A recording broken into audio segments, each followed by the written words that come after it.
যে অস্ত্রের নাম শুনলেই শত্রুপক্ষের চোখের ঘুম উধাও হয়ে যায়, যে ক্ষেপণাস্ত্রের গতি শব্দের চেয়েও 10 গুণ বেশি, যে অস্ত্রের আঘাত থেকে রক্ষা পায় না 5,500 কিলোমিটার দূরের লক্ষ্যবস্তু, সেই অস্ত্রই এবার বাস্তবে যুদ্ধের ময়দানে নামালো রাশিয়া।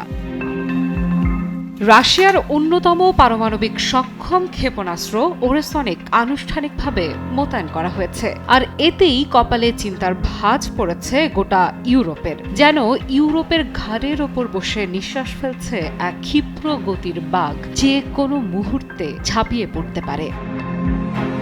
সম্প্রতি প্রতিবেশী রাষ্ট্র বেলারুশে নিজেদের তৈরি এই পারমাণবিক ক্ষেপণাস্ত্র মোতায়েন করেছে রাশিয়া। বেলারুশের প্রতিরক্ষা বাহিনীর বরাত দিয়ে ব্রিটিশ বার্তা সংস্থা রয়টার্স তাদের প্রকাশিত এক প্রতিবেদনে এ তথ্য জানিয়েছে। এরপর থেকেই পশ্চিমা দেশগুলোর মধ্যে উদ্বেগ বেড়েছে বহুগুণে।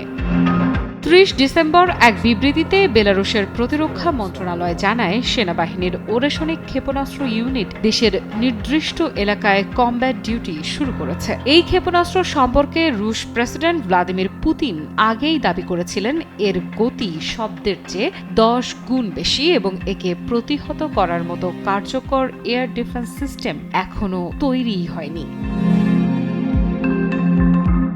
নিরাপত্তা বিশ্লেষকদের মতে, বেলারুশে এই ক্ষেপণাস্ত্র মোতায়েনের ফলে প্রায় পুরো ইউরোপই এখন ওরেসনিকের পাল্লার মধ্যে পড়ে গেছে, কারণ এটি একটি মধ্যম পাল্লার ক্ষেপণাস্ত্র যার সর্বোচ্চ আঘাতের পরিসর 5,500 কিলোমিটার। ফলে বেলারুশ থেকে ইউরোপের যে কোনো লক্ষ্যবস্তুতে তো বটেই, এমনকি যুক্তরাষ্ট্রের পশ্চিম উপকূলেও আঘাত হানার সক্ষমতা রয়েছে এর।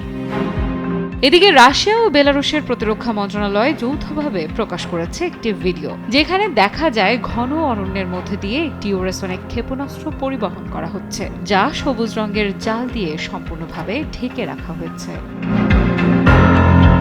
হিরন আরও মিনারেল ওয়াটার মাত্র 50 পয়সায় প্রতি লিটার। পশ্চিমা রাজনৈতিক বিশ্লেষকদের একাংশের মতে, সম্প্রতি ইউক্রেনকে যুক্তরাষ্ট্রের নেতৃত্বাধীন সামরিক জোট ন্যাটোর কয়েকটি সদস্য দেশ এমন ক্ষেপণাস্ত্র দেওয়ার প্রতিশ্রুতি দিয়েছে, যা রাশিয়ার ভেতরে আঘাত হানতে সক্ষম। এই তথ্য সামনে আসার পরই বেলারুশে ওরেসনিক মোতায়েনের সিদ্ধান্ত নিয়েছে মস্কো। বিশ্লেষকদের ধারণা, এটি কেবল একটি সামরিক পদক্ষেপ নয়, বরং পশ্চিমা শক্তিগুলোর প্রতি রাশিয়ার স্পষ্ট কৌশলগত বার্তা। আফ্রিদা ইফরা, নিউজ 24।